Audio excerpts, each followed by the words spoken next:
मेरे डियर साथियों, आप सभी का बहुत बहुत स्वागत है आपके प्यारे से यूट्यूब चैनल गणेशाय वर्ल्ड में। तो मेरे डियर साथियों, आपका जो है ना प्री बोर्ड का और केमिस्ट्री का पेपर हो गया है और मुझे उम्मीद है कि मेरे सभी साथियों का, सभी बच्चों का बहुत बहुत बहुत अच्छा पेपर गया होगा, है ना। क्योंकि पेपर बहुत अच्छा आया था और मैंने आपको जो जो चीज़ें बताई थी आपकी, वो सारी सारी चीज़ें जो है ना एग्ज़ाम में आ गई और भैया बहुत अच्छा पेपर लगभग गया होगा। तो एक बार सभी जन जल्दी से इनके जो ऑब्जेक्टिव क्वेश्चन हैं उनको मिला लीजिए और भाई क्वेश्चन भी बताऊंगा, है ना, समझाऊंगा अभी, ठीक है ना। चलो यहाँ पर ध्यान से सुनो भाई। देखो यहाँ पर पहला क्वेश्चन है, निम्न में से कौन सी इकाई विलयन की सांद्रता को उसकी बाष्प दाब में संबंधित में उपयोगी है। तो देखो हमने राउल्ट नियम में पढ़ा था, हमने राउल्ट नियम में क्या पढ़ा था भैया, एक्स बी बराबर क्या होता है, P not a minus P A upon P not a. ये पढ़ के रखा था कि नहीं, आप बोलोगे ठीक है।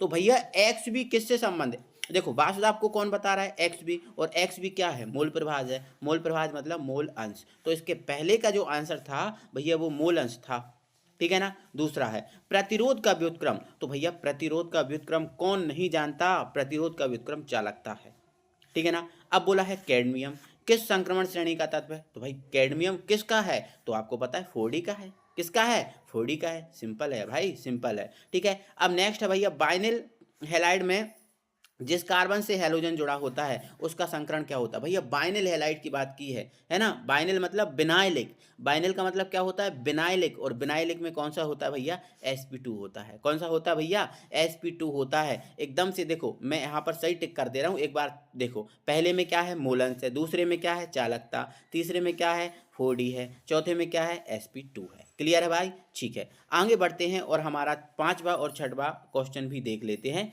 ठीक है। तो भैया हमारा फोर्थ है, हाँ फोर्थ है ये, है ना। बाइनिल हैलाइड में जिस कार्बन से अच्छा ये तो हो गया ना, ठीक है। नेक्स्ट है कार्बोलिक अम्ल है, तो मैं बार बार आपको बता चुका हूँ भैया, फिनॉल जो होता है ना वो कार्बोलिक अम्ल होता है। क्या होता है, फिनॉल। मुझे उम्मीद है यार भाई कि सभी के यार बहुत अच्छा पेपर गया होगा, सभी के बहुत अच्छे नंबर आए होंगे, ठीक है ना। चलो अब मैथिल कीटोन की पहचान निम्न में से किस परीक्षण, देखो टोलेन परीक्षण तो एल्डिहाइड के लिए होता है, फेलिंग भी एल्डिहाइड के लिए होता है, और सिप अभिकर्मक भी एल्डिहाइड के लिए, तो आइडोफॉर्म बचा। तो मैथिल कीटोन की पहचान के लिए किस परीक्षण का उपयोग करते हैं भैया, तो आइडोफॉर्म का करते हैं। किसका करते हैं भाई, आइडोफॉर्म का। बहुत बढ़िया मेरे साथियों, बहुत बढ़िया, ठीक है ना। चलो आ जाओ भाई रिक्त स्थान पे आ जाओ, और रिक्त स्थान को जल्दी से ध्यान से समझ लो, अच्छे से देख लो।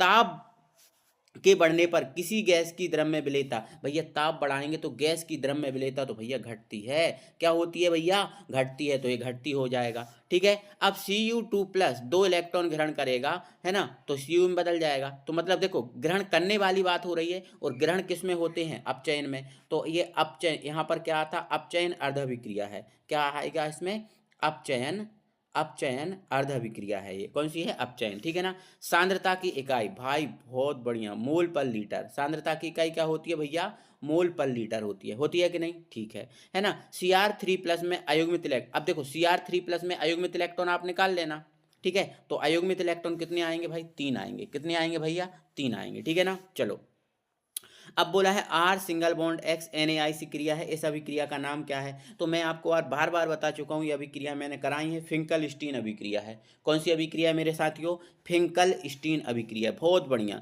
फॉर्मेल्डिहाइड का 40% जलीय विलयन क्या कहलाता है, फॉर्मेलिन कहलाता है। क्या कहलाता है मेरे डियर साथियों, फॉर्मेलिन कहलाता है, फॉर्मेलिन। तो ये मैंने सारी चीज़ें आपको पढ़ाई हुई हैं यार, है ना, सारा चीज़ें आपको बताया हूँ, पढ़ाया हूँ, कोई दिक्कत ही नहीं है भाई, ठीक है ना। चलो अगले पे आ जाओ। अब भैया हमारे सत्ता सत्य हैं, और सत्ता सत्य पे देखो पहला है ना, डेल जी माइनस बराबर क्या, -NeF होता है। बिल्कुल यार ये बात सत्य है ना, ये बात सत्य है। विद्युत अपघटनी सेल में रासायनिक अभिक्रिया कराने हेतु विभव की बाह्य स्रोत प्रयुक्त नहीं होता, बिल्कुल बात सत्य है, ठीक है। Mn+ की एंथैल्पी Cr3+ से कम होती है, नहीं ज़्यादा होती है, ये असत्य है, ठीक है। ग्रेवियल थैलिमाइड संश्लेषण में एरोमेटिक एमीन बनाई जाती है, नहीं भैया प्राथमिक एमीन बनाई जाती है, एलिफेटिक बनाई जाती है, एल्किल एमीन बनाई जाती है, ठीक है ना। तो ये भी असत्य हो गया, है ना। सुक्रोज अल्फा डी ग्लूकोज व अल्फा अल्फा डी ग्लूकोज व बीटा डी फ्रक्टोज से बना होता है ना। मतलब जो सुक्रोज है, हाँ ये सत्य बात है, ये क्या है, सत्य बात है भाई, है ना। तो ये सत्य है, तो पहले दो क्या है सत्य, दो बीच की क्या है असत्य, और लास्ट वाला सत्य है। क्लियर है, ठीक है। तो अब आप मिला लेना, है ना। और हो सकता है आपके जो है ना क्या बोलते हैं इनको, ठीक है, सत्य असत्य है, इसमें थोड़ी सी आपको दिक्कत गई होगी, ठीक है ना भाई। चलो आगे बढ़ते हैं। तो भैया फिर पांचवा छठवा है, सॉरी, है ना। तो भैया छठवा क्या है हमारा, प्रोटीन में बहुत, देखो एक सेकंड, हाँ, प्रोटीन में भौतिक व रासायनिक परिवर्तन करने पर वे अपनी जैविक सक्रियता खो देते हैं। बिल्कुल, है ना। प्रोटीन के भौतिक और रासायनिक परिवर्तन कर दो तो उनकी जैविक सक्रियता क्या हो जाती है, खत्म हो जाती है, खो देते हैं। बिल्कुल सही बात है, ये बिल्कुल सही बात है, ठीक है ना।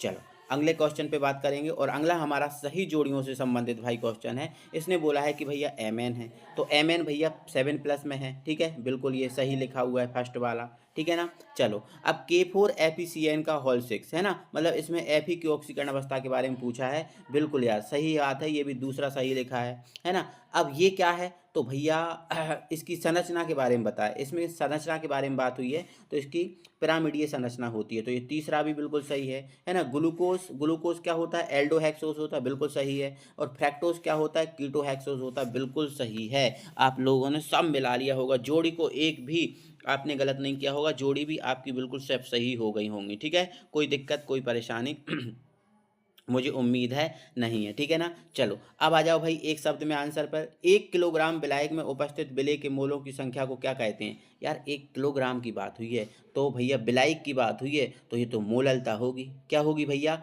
मोललता होगी, बिल्कुल सही बात है। सेल स्थिरांक की इकाई, वो वाई, सेल स्थिरांक की इकाई क्या होती है, सेंटीमीटर इनवर्स होती है, सबको पता है ना। चलो अब यहाँ पर ये दिया है ना, इसकी कोटि पूछा है, तो कोटि क्या होती है, घातों का योग, तो कोटि क्या हो जाती है, तो इसकी घात क्या है एक्स, इसकी घात क्या है बाय, तो एक्स प्लस बाय हो जाएगा, इसका आंसर हो जाएगा कि नहीं, ठीक है। निम्न में से निम्नलिखित को प्राथमिक द्वितीय और तृतीय एल्कोहल में वर्गीकृत कीजिए। मतलब यहाँ पर ये क्वेश्चन सही नहीं दिख रहा था, बाकी आप प्राथमिक द्वितीय और तृतीय एल्कोहल में वर्गीकृत करना था। तो देखो, तो ये तृतीय एल्कोहल है, ठीक है ना, और ये जो आपका है वो प्राथमिक एल्कोहल, हाँ नहीं नहीं नहीं, हाँ ये 1 डिग्री है, ये आपका 1 डिग्री है, ये आपका 3 डिग्री है, और ये आपका 2 डिग्री है ना। बस यही तो बताना था, ठीक है ना। चलो और भाई फिर देख लेते हैं एक बार, हाँ एक बार इसके बाद क्या है, पांचवा है कि भैया अगर इसकी अपन H2O से क्रिया कराया जाए, है ना, तो इसमें समीकरण पूछा था। तो देखो मैं यहाँ पर बताता हूँ, है ना, ये क्या है आपका CH3 है, और ये C O है, और ये C2H5 है, ठीक है। इसकी आपको H2O से क्रिया करानी थी। तो देखो H2O के पास क्या होता है, H और OH होता है ना, होता है कि नहीं, ठीक है, बहुत बढ़िया, है ना। तो H अपन इसको दे देते, है ना, तो ये बन जाता आपका CH3COOH, और OH इसको देते, है ना, तो ये बन जाता आपका C2H5 और OH। बहुत सिंपल था ना यार भाई, बहुत सिंपल था पेपर, सबसे बन गया होगा, बहुत अच्छा गया होगा, मुझे उम्मीद है कि आप सभी का बहुत अच्छा गया। और किसके कितने मार्क्स आ रहे हैं, है ना, आपने पेपर तो मिला ही होगा, वो हमें जल्दी से कमेंट बॉक्स में जरूर बताना। देखो छठवां क्वेश्चन कितना ईजी है, दोनों ही क्वेश्चन ईजी, बिल्कुल बन जाता, 7वां भी बन जाता,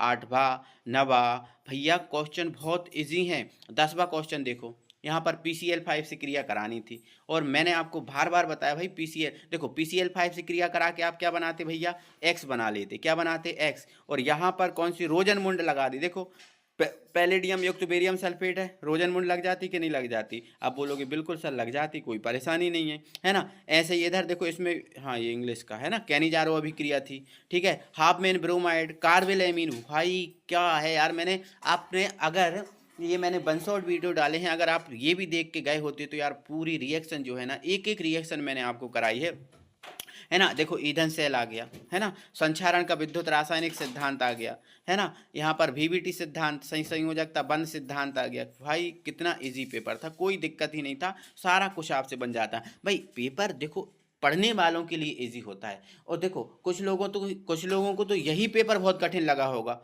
क्योंकि जिनने नहीं पढ़ा तो उनके लिए तो कठिन है भाई, और जिनने पढ़ के रखा है वो तो भाई इजी है उनके लिए, आसानी से आपने पेपर को बना लिया होगा, है ना। चलो तो भाई उम्मीद है कि आप सबका अच्छा गया होगा, तो कमेंट बॉक्स में थोड़ा नंबर और बता दें मेरे को, ठीक है, तो थोड़ा अच्छा लगेगा मुझे, ठीक है ना भाई।